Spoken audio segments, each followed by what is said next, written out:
Hey, sports fans, Coach Nick here, and welcome to the B-Ball Breakdown live show, the first post-game live show we've had of the postseason this year.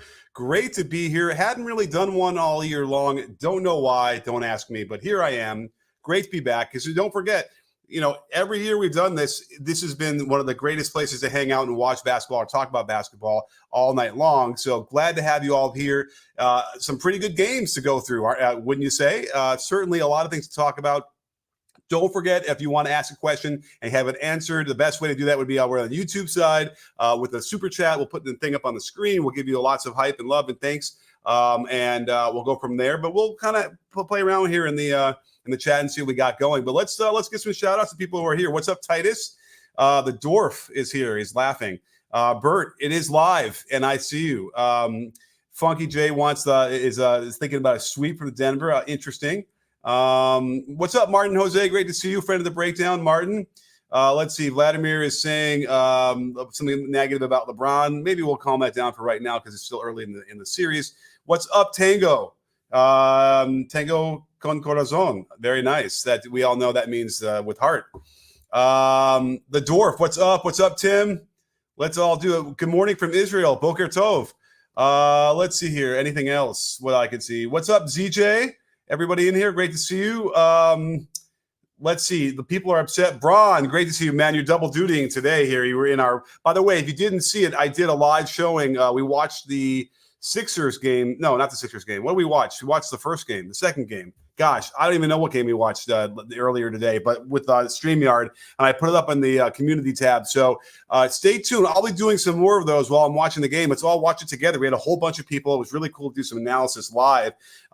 It's a different way for me to kind of process the game as well. And we can do a little bit of replay stuff now with sharing screen. So it's really, really cool. But that was the second game, which was Suns Timberwolves, I think is the one we were doing, right? What is time? So anyway, that's a great thing. So make sure you're in tune to that. Have all of your, whatchamacallits. Go to playback/B-Ball Breakdown. Find me there. Subscribe. You'll get the notification when we go live there. Should we start up with the Lakers? I guess so. It's everyone's mind. It was a good game, for the most part. Although I think that they said it best in the broadcast. It's like I remember when you watch like Agassi against Pete Sampras in those amazing singles matches in tennis. And like you'd see one point in the third set, like you could tell, like Agassi would hit an easy shot into the net, and he knew, and so does Sampras, that was the match. That was going to decide the match because they were so good. And one run kind of decides it. A couple bad turnovers, not a lot of turnovers from the Lakers, but a couple ones that weren't great led to some transitions, some threes, and that was it. And then Mike Malone could milk a bunch of the fourth quarter with that 7-point lead and giving a little extra rest to Jamal Murray, who started the fourth quarter on the floor without Jokic. They were able to maintain that lead, and then they could let Murray have an extra long rest because he's a real Laker killer generally in the playoffs. So he was never concerned, even though when it got to a little bit closer, like 7 or 5, maybe in that fourth quarter, they did sub Jamal Murray in, give him another possession or two, and then boom, they got that separation. So, did you see the shot of LeBron on the bench in the fourth quarter when that game was kind of being, taken? I think LeBron probably is sensing this already. They went through it last year. And by the way, it was one of the closer sweeps, if memory serves. Like those were good games. It didn't necessarily feel like a sweep in the traditional sense last year because the Lakers really competed. And they will really compete. I have a feeling they're going to win a game or maybe two. But when you're playing on the road, it's really, really, really hard, mile high. And, they just don't have that starting five is too good. And one of the biggest reasons I think the Lakers could take control early is because that Aaron Gordon was in foul trouble and they really let him sit after that second foul and didn't tempt the fates. There are coaches out there that will ignore foul trouble, and let's just look real quick. I want to get some of these. Let me get the box score up. Because I have a feeling if you look at it, let me open a separate tab. That's even a better idea. If we look at it, I bet you Aaron Gordon probably had 3 fouls for the game, right? Let's see here. Aaron Gordon he didn't even foul the rest of the game, right? So you sit him and he misses a whole chunk of his normal rotation, gets out of sync a little bit. They forget about him. He's not nearly as effective at all in the first half. Whereas maybe you just let him play with the 2 fouls in his normal minutes, betting the fact that he won't, continue to foul like that. As it turns out, he didn't, and he ended up having a solid game: 12 points, 11 rebounds, 7 assists. That's the thing that Gordon unlocked in Denver, right? Like, he was not a passer before he got there. And whether it's Jokic's influence, I don't know, but something about him. Oh, and by the way, it is Jokic's influence because he's such a great passer. Everyone wants to cut and move.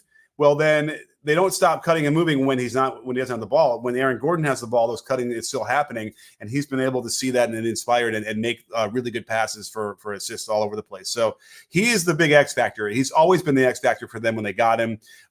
You throw on Michael Porter Jr., he stroked how many threes? He had a three toward the end that his feet weren't set. He wasn't aligned to the basket, barely looking at the ball, bad pass, and it just dropped straight through. He went 3 for 7 for 19 points. But again, Jokic is the main story. Let me get organized here. Let's see if we have anything else to take care of in the comments before we get going here. But again, great game. Who else we want to say? What's up, Vladimir? One, if that's how you say it. Let's see here. Oh, did LeBron leave early again? Zaquan Riley is saying no handshake. Did he do that? He really, not that you're required to. I don't even know, but I think we've seen that a little bit, right? He leaves a little early before the buzzer. I suppose I can call it up and scan back to look, but at the very least, he should just, I don't know, he shouldn't leave early. I think that's the thing. He should stay on the court until the buzzer and then walk off with the team to the locker room. The Nuggets were really composed down the stretch, but that's not a surprise, right? They are the most composed team. They don't get rattled. Even when they get rattled, they don't get rattled. It might be for one possession, and then they get organized again, and they're going to get really good shots. They're going to make you take tough shots. I think that the thing with, that like the 3 or 4 offensive rebounds in a row from AD and LeBron, and they couldn't even score off of that. Like, that's probably the encapsulation of the series. So much effort to stay even with them, or to keep in the game, and then they come up empty. And then on the flip side, they come right back down, and then Jokic gets a dunk. So that's tough. Really, really, really hard to deal with, and just demoralizing for the Lakers. So let's see here. Anything else I want to take care of? Oh, we have our first super chat, and we have a guest coming on in a second. But Rich Wolf, good to see you. Thank you so much, Rich X Wolf. Excuse me. Do the Lakers have a true chance to win this? And that's a good question. I'm sure all the Laker fans here want to know that. I don't really think so. Honestly, I don't think anyone has a chance to beat the Nuggets all the way through. And they show it every time. First of all, the home court advantage is extremely valuable because they're mile high, that already built in home court advantage. And that affects shooting as well, by the way. The ball travels differently, Now, meanwhile, let me look. How do the Lakers shoot? Now, here's the thing about AD I wanted to mention. AD shot 4 threes, missed them all. And I'm going to look real quickly, but there was a moment, and they were 8 for 29 as a team versus 15 for 42 by the Nuggets. So if you get outscored by 7 threes in a game, you're going to lose 90-some% of the time. It's not even going to be close. I won't have to look it up. I know that if you outscored the other team by 4 threes in a game this year, it was a 72 or 75% winning percentage, right? So if it's 7, it's got to be in the 90s at that point. You cannot overcome being outscored by 21 points from behind the 3-point line, no matter what you do everywhere else. Meanwhile, the Nuggets only turn the ball over 4 times. They grab 49 rebounds to the Lakers 40. So all those metrics lead to, it was an 11-point win, but I think it was probably even greater than that. I'm seeing LeBron. Looks like LeBron walked off at the right, when the buzzer sounded. So I'm not sure what was going on there. So no, they don't have a chance, but nobody does. So you shouldn't feel bad. Let's hope we get some good games. This was pretty good though. It was intriguing and interesting, and it's certainly interesting dichotomy compared to the game 1. So let's see here. Any other super chats real quick? So again, if you want your question answered, the best way to do that is super chat. And it also helps me keep the whole thing together. This is a tough slog. A lot of work goes into this every day, a lot of brain power. And thank you so much for being part of this. And what a great numbers we're going right now with the audience right now. Thanks for all for being here. We're going to go for, probably another 20 some minutes. Okay. The Shiny Haxorus, friend of the breakdowns. Hey, how does it going, Shiny? Good to see you. MPJ, the closest I've seen to prime Clay, but 6'10". It's not a bad comp, actually, right? Because Michael Porter Jr. maybe does a little bit more off the dribble than Clay did, although Clay does off the dribble stuff a little bit more now and isn't as effective, but interesting. So that's a good call. certainly the role on the team is very similar to that. So, the guy, he's just, if it isn't enough to have, Jokic out there doing damage and collapsing defense. By the way, the Jokic was posting up.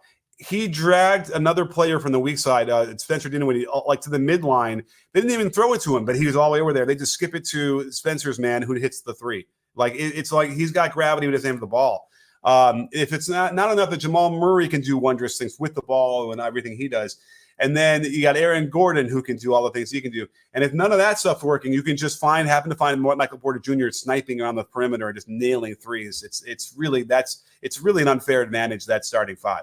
But let's bring on Chris to the show. If you guys don't remember, he's been part of our shows for a long time and always an integral part of that with a lot of great insight. So, Chris, how you doing, my man? Doing good. Awesome. Great to have you here. We're not going to go crazy. I know it's late for you on the East Coast, and so we'll go, for a solid half an hour for the show. But what do you think about what happened? Did you watch the Lakers game just now? Yeah, just finished it up. The first half was interesting. I think the pace, I'm not sure if it helped the Lakers, the pace, but they were up, right? But I think the Nuggets were just missing shots in the first half. And I think in the second half, they started making threes. So I think that's why the Lakers, how big of a lead they had? They had at least 13, 12 or 14 maybe, right? 12, point lead, right? Yeah. Then second half, they started making shots, and then, Nuggets do what the Nuggets do, and that was the game. Yeah, it's like you can't really keep the Nuggets down that long. You know what I mean? If you're going to win, I suspect you're going to have to really play well offensively. You know what I mean? You're going to really have to score because they're going to score. They're going to generate great shots. And I think that's what you're responding to in that first half is they were generating the shots they wanted. They weren't going down, and that just won't stay. They've got too many shooters. They've got too much talent on the offensive end to find it. It's just a question of the right lineups for them. Also, what you were talking about earlier with Aaron Gordon and the foul trouble. Once he got in foul trouble, LeBron's eyes lit up, and he knows that you have to put in Peyton Watson. I don't know if you remember the first few possessions. I think he scored on him 3 or 2 times, because he knows that's the weakest link on the floor. He's gonna attack him, and they got some good shots out of that. And that's why LeBron was in such a good rhythm that whole first half. Hits the ending that pull up 38 or 36 footer to end the half. Oh my God, yeah, he was on one. Unfortunately, we're still too early in the game ending. I can't call up the half and the quarter breakdown in the box score yet, but it'll be up there before we're done. But I want to isolate that to see what LeBron was there, because he played about as well as he's going to play.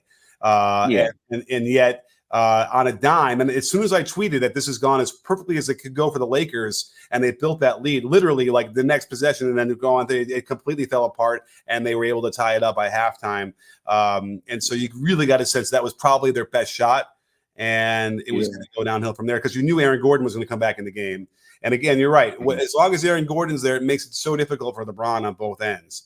LeBron's defense wasn't great. He made a couple really bad turnovers in that second half too that that really didn't help. And he's trying to do everything, and it's going to happen. They didn't turn the ball over that much, but when you're doing the pick six ones, those are going to kill you.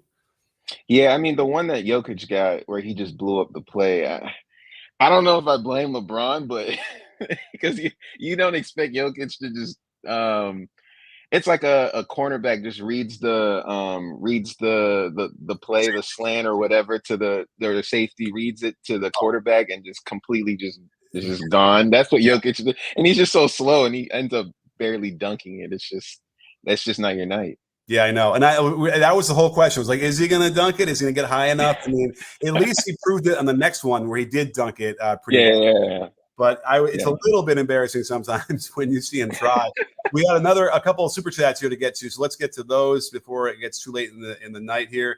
Let me make sure I didn't miss one. And let me close this out so I don't hang on for 1 second. Let's do that. All right, let's go to, we have the next one up is scrolling. Rich Wolf, again, thank you so much, Rich. Very generous of you. And they say, should Steph and LeBron team up on the Dubs next season if the Nuggets smoke the finals again? Would that tarnish Steph and Bron's legacy if they do so? That's an interesting question. I mean, do you really see LeBron going to the Warriors? Not unless his son gets drafted by the Warriors. Okay, that would be interesting. I mean, I Yeah, think, yeah. yeah, They would have to trade Clay, basically. They just have to trade Clay to get the money. They probably have to be a signing trade. uh, Sign Clay yeah. and trade him. Yeah, I don't think the money works really for I that. mean, there isn't really much value for Clay either. That's the problem. They probably, Mhm. Draymond, it probably is. I know they extended him, but like, I think that it wouldn't be the worst time now to kind of like move on from Draymond as well. I hate to say that, but it just seems like I think it's just taking its toll. I think the punch ultimately, whether they want to admit it or not, I think it has carried over. And it's tough to get out of that. I mean, Kermit Washington did something against the teammate Rudy Tomjanovich way back in the day, and they had to trade him in a similar way, and it actually rejuvenated Kermit's career. That could happen with Draymond. Who knows? Maybe Draymond will start hitting some more threes and then become more like maybe he'll prove it that he can run an offense from that point forward position, like we have seen, but without a guy like Steph, and he could prove that he could do it. So I would think that maybe culturally that it would be better. Now, I don't see how LeBron fits into that culture either, because he tends to sort of want to dominate and take over everything. So I don't think that works. If that's the question we need to answer, no. But let's just say he did, does it tarnish their legacies? Well, what do you think? Did it tarnish KD's legacy at all by going there? It did. It did. um, it's just because KD is just a whole different beast. I think this because KD joined in his prime, and everyone saw that as you should be wanting to beat them, not join them. LeBron would be 42, 43. I don't know how old he is. He's in his 40s. Steph would be like 37, 38. They probably wouldn't win a championship, so it's not like so much of a big thing since they're past their primes. Yeah, and LeBron's not what they need anyway, right? Like they Yeah. need some of these. I mean, Moses Moody, like those are the guys they need to kind of like take another big step up, and with Trace Jackson Davis, like that's probably what they need, more of. But I had said before the series started, before they played the play in, they just needed Clay and Wiggins to play a lot better. And I don't think I don't think Clay's got it much left. And I think Wiggins, they might be moving on from him too. I think they've kind of, they try to give him the benefit of the doubt. He's got issues he's dealing with. And at some point when you have Steph out there, you cannot have players that need that much space. Yeah, it's such an interesting career arc for Andrew Wiggins. Yeah, yeah. Because you'd like to think that like he had turned the corner, right? And we could expect that. Yeah. And it looks like we can't, and it's tough. But what it was probably worth it. Like to get that surprise title for them was worth it, and that did a lot for Steph's legacy, I'm sure. Absolutely, absolutely. Yeah. But all right, let's get to another. We have another super chat. So Buzzer Beater, thank you so much, Buzzer Beater. Great to see you out here. Can the Knicks get to the Eastern Conference Finals? Well, what do you think about their game today? The funny thing is, I feel better about, other than the little Embiid's knee, I feel better about the Sixers than I do about the Knicks. Interesting. Because the Knicks, if you look at first McBride, he was 5 for 6 or 5 for 7 from 3. Can he do that again? Yeah, 5 for 7 from 3. Can he do that again? The chances are, I'd lean likely to no. Josh Hart hits 3 or 4 3-pointers in the fourth quarter. Like, no. Can he do that again? I would lean towards no. What Maxey really impressed me. His speed and ability to keep getting hit and the physicality of that game and keep getting up. He shot over, I think he shot over 50% for the game. He took 24, 25 shots, I think. Yeah, he's 14 for 26. That's all. Yeah. Yeah, it's a lot of shots, but they needed him to be that aggressive, especially with Embiid, the way Embiid was playing, especially towards the second half of that game. Yeah, I feel better about the Sixers. I think the Sixers can win this series. Based off this game. Yeah, I mean, listen. Obviously, when MB was in there, like, let me see what his plus minus was. I hate to use plus minus too much, but like, it Mhm. was a plus 14, and it felt that way. You know what I mean? Like, I'm Yeah, only going to use it when my eye test is telling me that there's an indication there as well. And he played 37 minutes. So it wasn't like what would he normally play without the knee stuff? Like 40. So it was like another 3 minutes he yeah, probably would have gotten tops, maybe.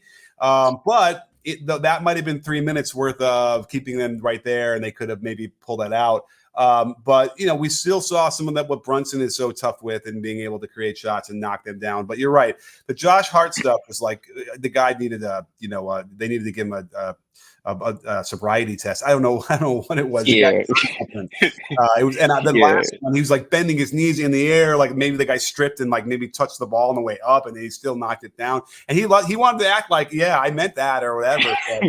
That won't happen again. And so now that said, like, will Tobias Harris sort of be?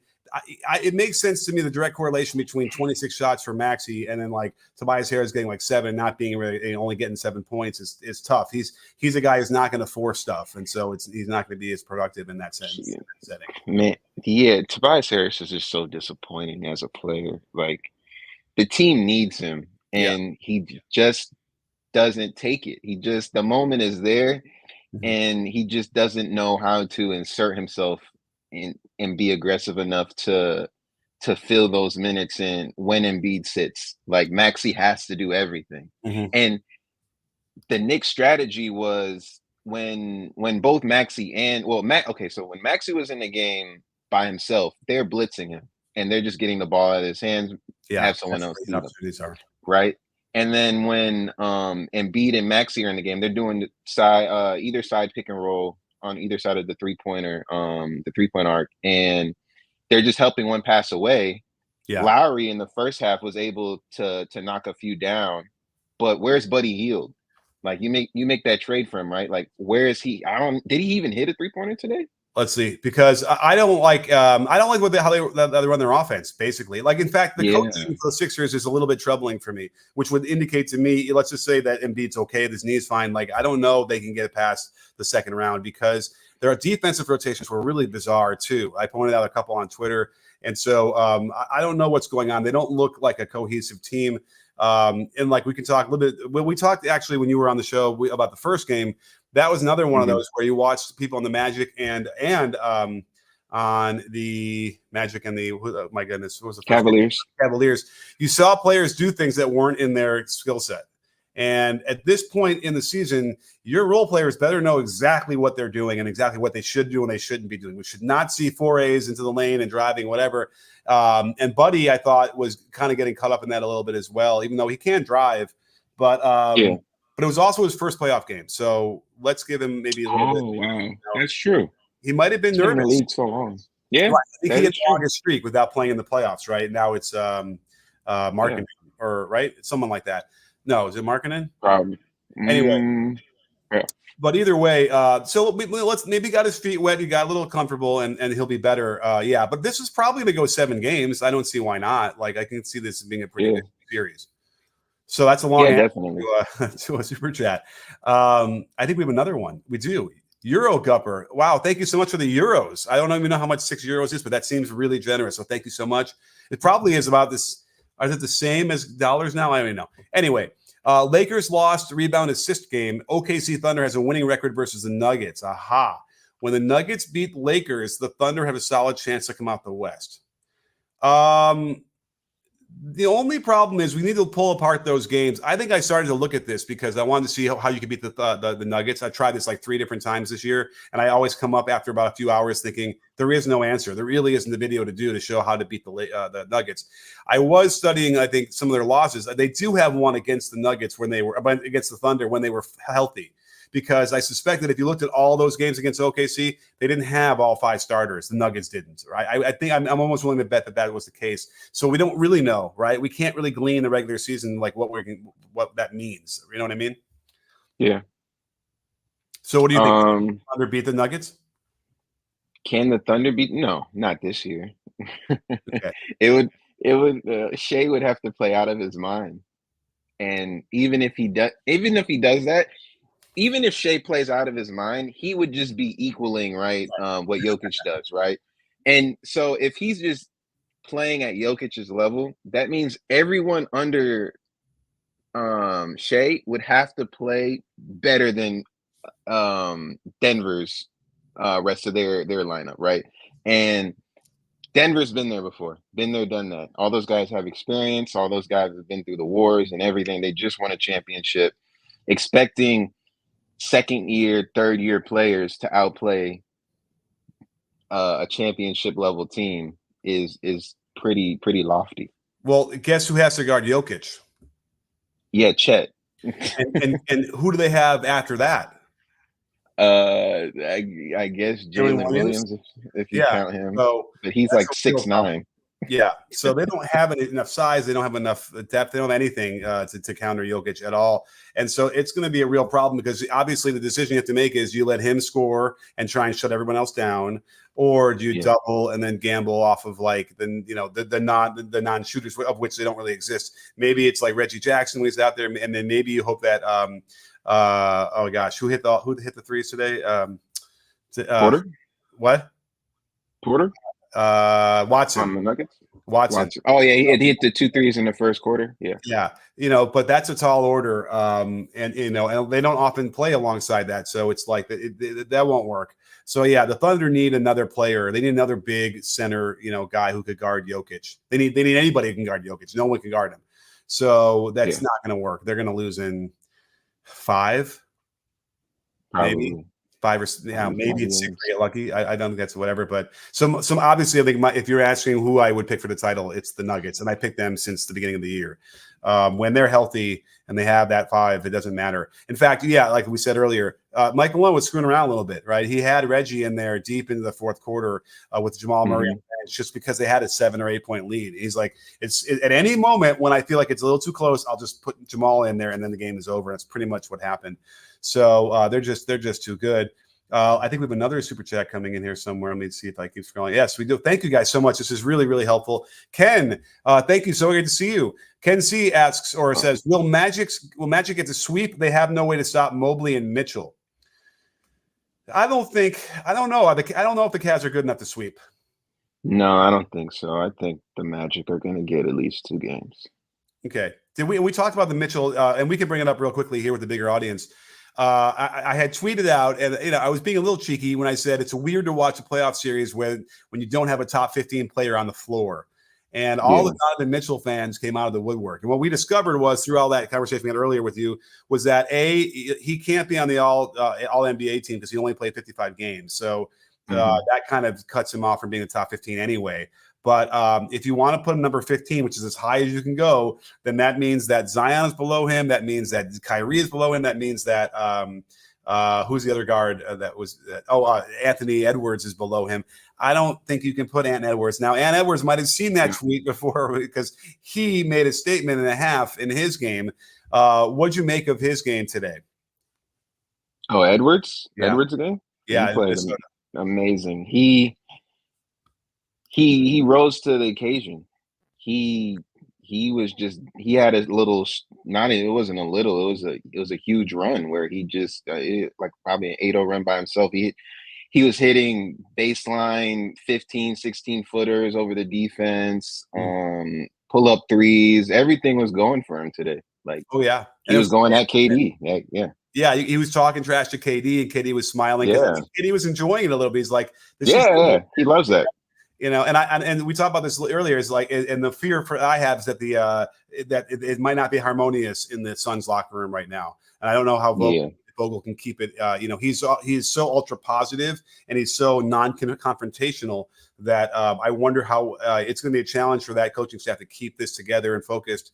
If they get a win, then that will probably balance some things out again. But if they go down 2-0, that's going to be rough in my mind. Going back to Phoenix. So, but yeah, Anthony Edwards, man. I mean, we've been waiting for him to kind of assume that MVP mantle. And today was a prime example of that. And so the timing of it too. It wasn't like he did it in the first quarter early when, people are still getting up. They needed him. It was getting tight and he just ended it. Exactly. in a fashion. Now, the Mobley thing is interesting because he had a really good box score. Let me just call that out. And I got into this weird thing where James Wiseman and Mobley at some point when on another show where I liked Wiseman better than Mobley, and obviously defense was better than Wiseman. But Wiseman at the time was about to start the season where he had a great 4 or 5 game run with the Warriors. They were running pick and roll. He was doing a lot of damage, great touch, really good moves. And then something happened overnight and he just became this pariah. They wouldn't play him. His confidence was shot. And next thing you know, he's in Detroit. It's weird. But that said, what I was responding to is Mobley's offensive game is still so raw and unpolished at this point that I was just it just was frustrating to me. But that said, I probably had a different standard at that time because I'm thinking, okay, Luka was a rookie and he comes in, and Luka's not normal, right? And that shouldn't be the standard for a rookie to come in. But still, he hasn't progressed enough for me. Footwork, ball handling, decision making, stuff like that. That said, Mobley was a huge force for them on offense. With he ended up finishing 6 for 12 with a couple threes and 11 rebounds, a couple assists. Yeah. But there's still enough evidence in my mind that he needs to. This is a big summer for him. He needs to up his game, improve his skills, improve his body, and get a little bit stronger. Until I feel really comfortable, feeling like he's a legit, impactful starter in the league. Yeah, Mobley, he's one of those just completely raw talents, offensively specifically. On defense, you kind of know where his ceiling's going to be, but offensively, he has the potential to add anything to his game. He can add some ball. You see a little bit of the ball handling. You see a little bit of the touch. If he can figure out if he's not going to be able to figure out the 3-point, the how to be able to stretch the floor, he has to be able to have something when the defense is allowing him to shoot those 3 to be able to eat up that space and create and score out of that little mid-range area. He has to be able to have something. Yeah, I agree. And he just finished his 3rd year, so this is it. This is the 4th year. This is important. He's got to get to that next level, and I feel like it's been kind of static for him, his skill development. So it's time to make another jump, both body and skill. We have another super chat though. Let's get to that one. Ven, thank you so much, Ven. Very, very generous of you. Really, really, really helps. I really appreciate that. At this point, Lakers are over. As Lakers fan myself, there's no chance for us. We cannot execute against Denver well enough at all to win, and it kills us every single time. I mean, it's kind of a fair statement, right? Because they are that good. You have to play almost perfect to beat them. The Lakers would. Here's what's interesting. Let me ask you this, because I was talking to some guys, the stats guys on Twitter, some DM stuff, about the free throw disparity, right, that the Lakers have had since LeBron did not get that call against Boston 2 years ago, right? It's there's a ground zero for that, you can tell. And speaking of which, the referee that did not call it got caught with the burner and is no longer a referee. Yeah, that's true. So here's the thing. It's an unprecedented, completely significant disparity, right? Free throw attempts. And I would go through, and I've done at least 1 or 2 videos where I'd show look, the foul calls they're getting are legitimate. These are not fouls. And sometimes their defense is terrible, so they don't foul, right? That's the other equation. You have to not foul. However, there could be a notion that there's an absence of calls against them that are getting called for the other team. And that's tough. It's a tough one because you really got to go through every play and look at that. So here's my question. Is there a value in terms of wins and losses to having more free throws than the other team? Is there a correlation at all, do you think? You get X amount more free throws, you have an X amount higher percentage to win the game. Is there a correlation there? I'd probably say I'd lean towards yes, but the answer is yes. We don't know exactly how profound, but there is a correlation. You get more free throws, you're getting more fouls. The other team's in foul trouble. There's a lot of things, a cascade of events. You would win. You're improving your chances of winning of those games. So if that's the case, and again, this is an order of magnitude we've never seen before, twice as large as any time I've ever seen, right? So let's just pretend that is the case. How many more wins are they benefiting from? Because the Lakers' record's pretty mediocre. That's true too. So last year they won 37 games, whatever it is. So do you think a team with AD and LeBron really, if it was all fair and normal, and I mean, not that it's not, but let's just say if it was all, normal, they would only be able to win 30 games? Let me That's ask you this: Do you think the lack of 3-point shooting offsets that with their free throws? There's no question that when you have AD and LeBron, they're going to generate a lot of free throws, right? They're around the basket, they're strong, all that stuff. So yeah, like there is an offset there to some degree where they can overcome the lack of free throws. But so okay, but by the way, that's an even bigger point is they're getting outscored from the 3-point line a lot, right? Exactly. Which really means their record would be really bad without the advantage from the free throw line. Exactly. And the other argument would be LeBron knows this, so they must continue. Remember, it's not just getting the free throws; it's the other team not shooting them. Exactly. And again, it's such a huge. We cannot ignore whatever it is. But I don't really know what to make of it. Did the league, did Adam Silver really just say, "Hey, we got to make sure LeBron is in the playoffs. We got whatever we can do. This is the best way we can do it." I mean, is that really a conversation that was had? I don't know. Do you think that was a conversation? I don't think so. I think it's just a coincidence. I mean, there are coincidences, I was watching Magnolia the other night. You ever see that movie Magnolia? No? No. It's Paul Thomas Anderson. You know that guy? Is he already completely? No. Wow. You've probably seen Boogie Nights, right? I've heard of the movie, have not seen it. Okay, that was probably his masterpiece. But the next movie was Magnolia with Tom Cruise, and it's all about like these, it's just could be coincidence. Anyway, if you believe that frogs raining down across LA is coincidence, then that's your.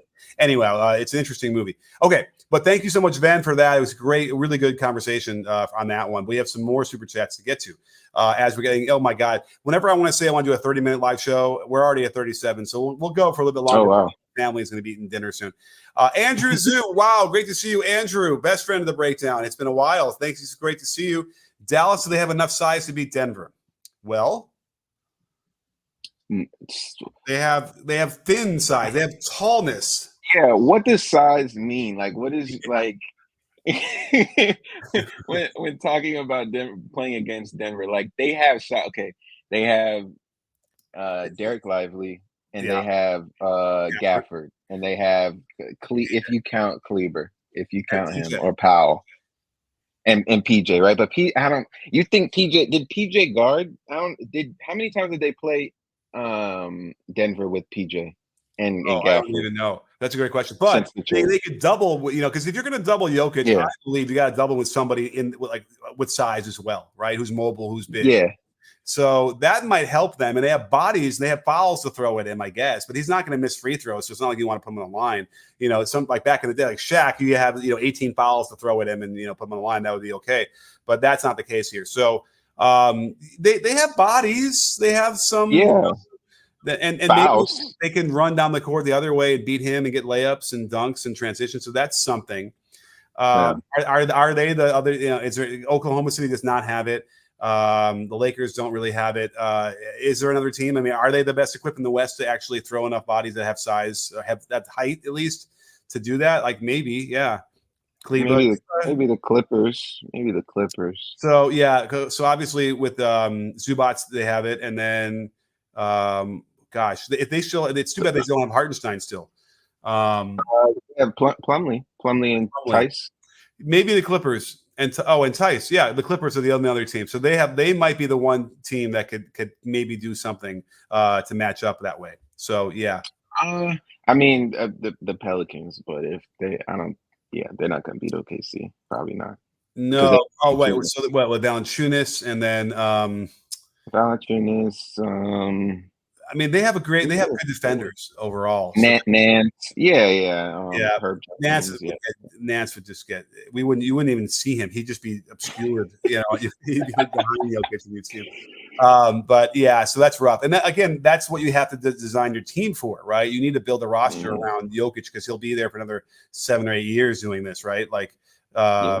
at that level. You're going to have somebody that can guard him because, again, you need someone that can guard him, keep him out of the lane, make him take difficult shots so you don't have to double. Because if you double, I mean, here's the thing. The Knicks beat them badly with their full lineup. I went through this, and they were doubling. They had Sims guarding him. Now, Sims is probably a really good example of a player you'd need. Very wide, but very mobile. Physical. Didn't get into foul trouble much, and then they were double from the baseline. So that is the key that they were doing that seemed to help them. Did they double late or early? They doubled him on the catch. I think it was like on catch. time early. You know, it wasn't like they're going to wait for him to start dribbling, I believe. Although, this was like 5 days ago I did this, and but yeah, my memory was it was coming from the baseline, which is interesting because if it comes from the other way, and he's looking at you that way, now he's scanning that way. But when he can't quite see it, now he's got to deal with that a little bit. That's a thing. So everybody would probably be good and wise to study what the Knicks did because obviously Tibbs is the man on defense. So so that's the one way you can get away with it. And they didn't double all the time. They did let Jericho Sims go at him, guard him one-on-one a little bit too. So you got to keep him off balance. You got to double from the baseline a lot more than you would normally. And I think that's the solution. Just constantly giving him different looks. Maybe even some sort of a zone could be interesting to mix it up a little bit. But I don't know. Would you? Yeah. Yeah. Well, I forgot what I was about to say. Well, okay. Would be playing zone when Jokic is off the floor be better? I mean, I don't know. Is playing zone when Jokic is off the court? I mean, maybe. Listen, you got to try it. I think that's the whole thing. You got to try everything. And be ready to try everything. Be ready to adjust at any moment for every different thing. Yeah. Because if you're just going to let him come down and do the same thing over and over again, he will dice you up. He will figure it out within a quarter. And that's the problem. So, but if you keep him, off balance, that's why, I designed a defense where you play behind the ball, and in a zone, and that's why it's kind of powerful. Is because part of what we were doing with that and developing is you don't always have to play behind. You can jump behind in the middle of a touch. So suddenly the offensive player has no idea. Is he going to stay in front of me? Is he going to jump behind? Is he going to start behind me? I don't know. That kind of confusion, even at the NBA level, is powerful. Even when you're talking about feeding the post and that stuff. So, that would be that's what you need to have against this Denver defense or offense. You need to figure out a way where they get uncomfortable. You could jam them and try and press in the backcourt a little bit. But again, I don't think it's going to matter. They will solve it. Mike Malone's a great coach, understands exactly how to ruthlessly attack. So it's really rough. Let's get to another one. It's a good question from Pookie. Thank you so much, Pookie. Great to see you. I like Paolo Banchero, but do you see the magic building around him? I don't know if he has the ceiling to be a number one option. Thoughts? So I thought for sure the guy is going to be the next great, LeBron style player. There was moments in today's game where I'm like, maybe I shouldn't be so high on him. But then as soon as I thought that, boom, he came down, got him right, scored a few times, became the player that I've been accustomed to seeing. And this is his first playoffs. Needed, he give him a break, I guess, or on a couple games. But I think his ceiling is really high. What do you think? Yeah, I'm totally sold on Paolo. He has the game of number one option, and if you get rid of him, who are you going to replace with him? Right. So they have no choice to build around him. He was a number one pick for a reason. He has the physical attributes to be a number one option. 6'9", 6'10", almost a 3-level scorer. Just needs to figure out how to attack defenses. This was his first playoff game. Yeah, and maybe be a little bit more aggressive, maybe work on his body and get a little bit more explosive. Three-point shooting, I think, would also really help him. He hit a couple today, but I believe his percentage is low across for this year. So, but I like his trajectory. And I think, he a number one option without question. He could be that heliocentric guy. I love Franz Wagner around him. I like even Mo, what he's doing there. We talked earlier today about, a lot of the other guys, they might be ready to move on, or it's like, I don't know. I'm a little bit impatient with a couple of the other guys, but they're on a good trajectory. But they need to upgrade a couple spots badly. And once they do that, then they'll be able to make that next step. But this is a good step on the way, right? Like get some playoff experience. Yeah, absolutely. Who's going to compete, who's not, So I'll reserve. I shouldn't have jumped the gun so much. Let's see what the other guys will do in games 2, 3, 4, 5, whatever. And then but I think I'm still gonna have the same opinion. But at least I'll wait until then. But yeah, so I hope that answers your question, Pookie. Yeah, so I'm still really high on Banchero. He's got the size. He's got he can read the defense. He has the vision that I really like, and the mindset. I think it's when you play with a guy like that. Starscream, hey, great to see you. Thank you so much. Wow. 2 years as a member. Keep up the good work. Thank you so much for being part of the membership. I feel bad. I probably need to do more for the membership stuff when I started that a while ago. But thank you so much for being part of that and giving us a shout for there. Anything else here? I think that's about it. We're going to start wrapping this up. Believe it or not. Mm-hmm.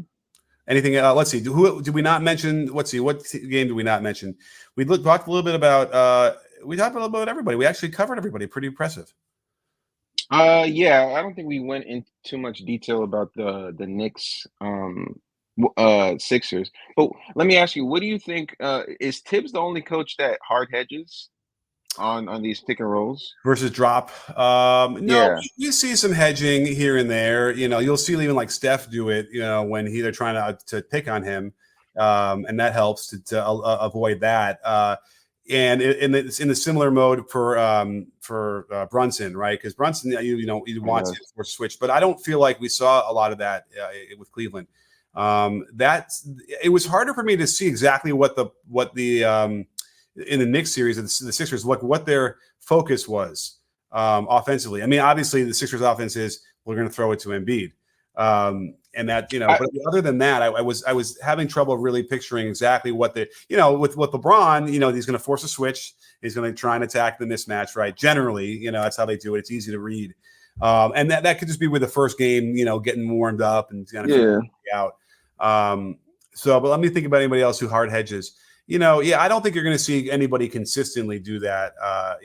It's funny because, with Tibbs being a no middle coach, icing a lot of those is really important for him, certainly on the wings. But he'll do everything. He's old school, he's new school, he's everything in between. And the only issue we ever had with Tibbs is that he plays his players too long, too many minutes. Yeah.